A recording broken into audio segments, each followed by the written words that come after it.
needs him.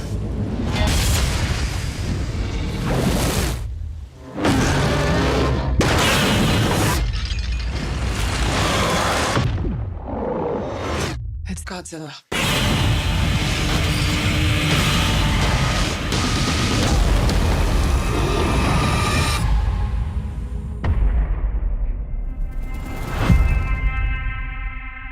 This is our only chance.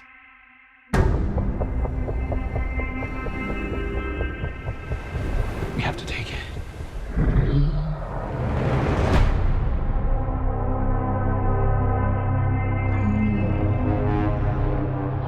We need Kong. The world needs him to stop what's coming. And this child, she's the only one he'll communicate with. I knew that they had a bond. She had nowhere to go, so I made a promise to protect her. And I think that in some way, Kong did the same.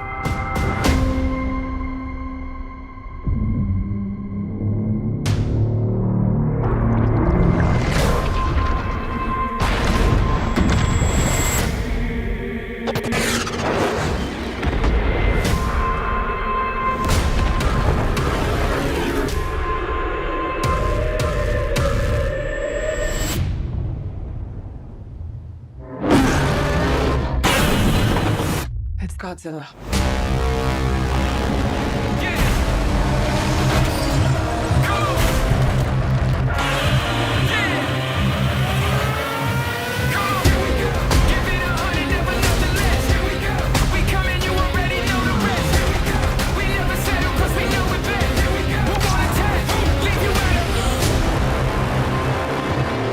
These are dangerous times. Godzilla's out there and he's hurting people and we don't know why.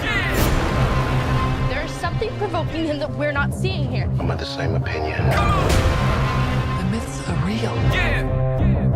There was a war. And they're the last ones standing. I keep reaching for greatness because I'm built from it. Who bows to who? Nobody gon' stop me. Here we go. Kong bows to no one. Here we go.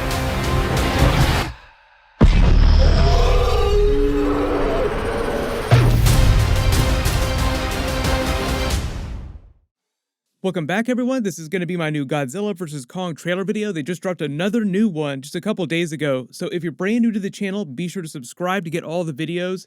We're doing an Amazon giveaway. All you have to do to enter is be a subscriber and leave all your theories about who winds up winning during the movie. There have been all kinds of rumors about them changing the ending depending on whether or not they're going to renew their license with Toho and make more Godzilla and Kong, more Monsterverse movies. For the most part, all the rumors about that are actually pretty good, that they will wind up renewing their license and we'll see more Monsterverse movies. They're actually doing a new Netflix anime series set on Skull Island too, so that just bodes well that they're going to continue to do more projects in the Monsterverse.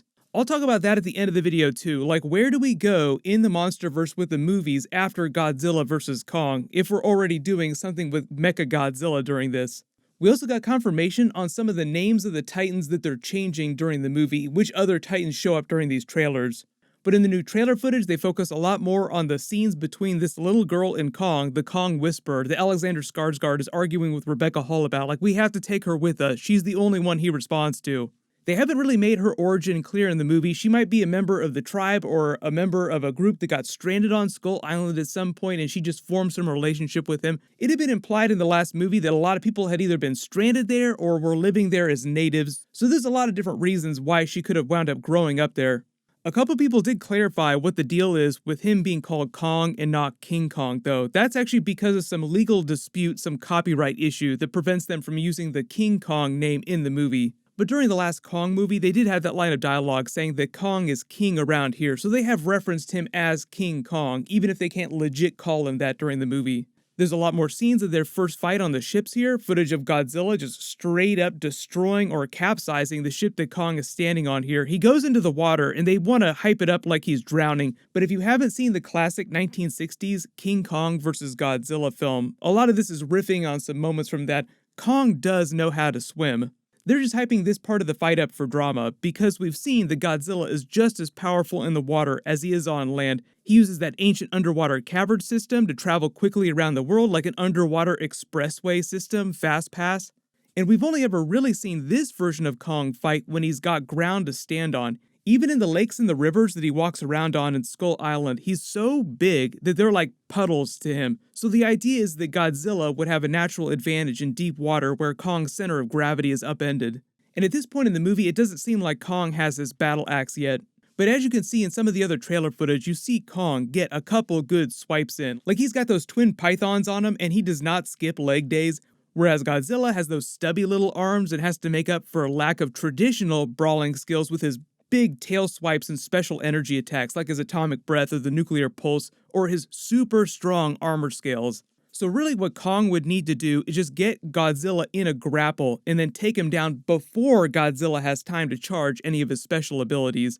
But the way the rest of this first fight goes down, it seems like Godzilla is able to get a really good swipe in and just cold clock Kong, almost like a TKO. And Godzilla is the clear winner of this boat fight, which seems like it's from pretty early in the movie.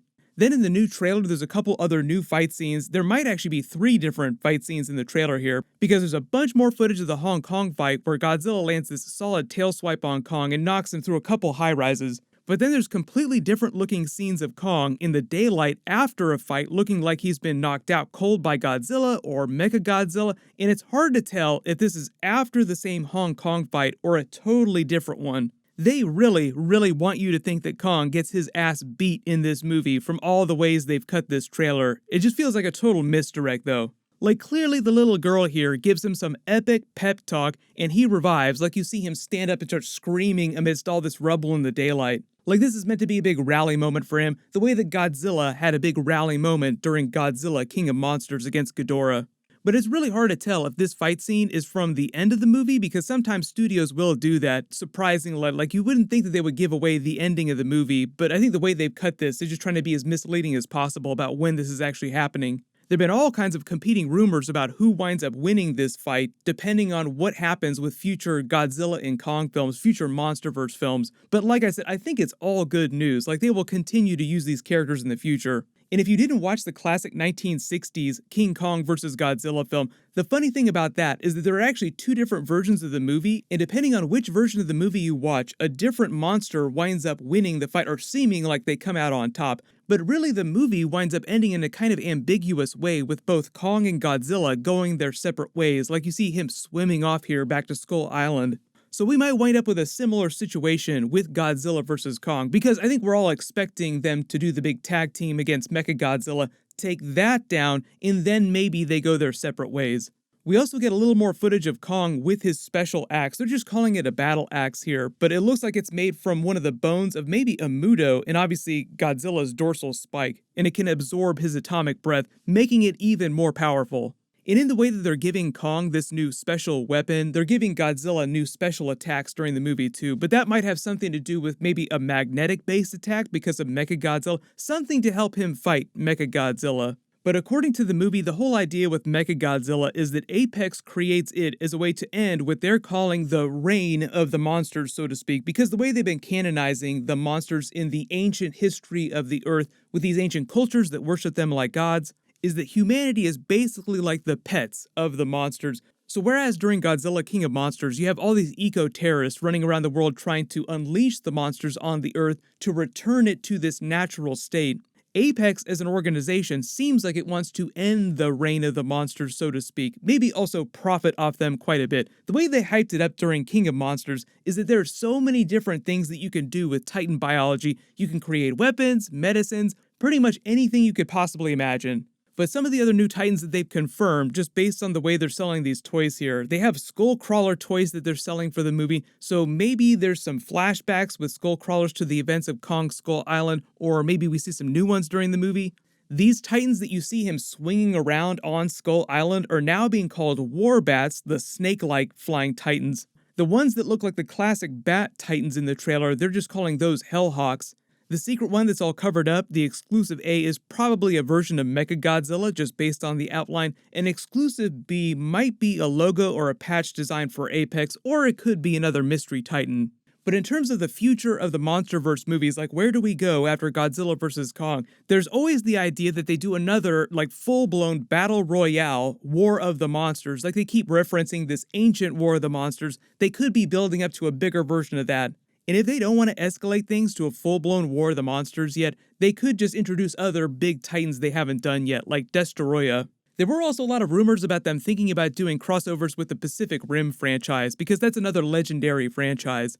But if they wanted to get that crazy with it, they'd probably have to shift the time period to the future, so you wouldn't have Millie Bobby Brown or a lot of the characters from present day in those movies. They'd have to introduce a brand new cast.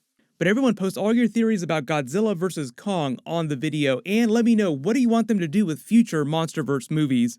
I've got some new WandaVision that I'm working on. My WandaVision Episode 7 video will also post Friday. They're also going to be releasing the first big Mortal Kombat movie trailer tomorrow, so I'll be doing a video for that as well. Make sure you have alerts enabled for my channel so you don't miss any of those. You can click here for my WandaVision Episode 7 trailer video, and you can click here for that brand new Justice League Snyder Cut trailer.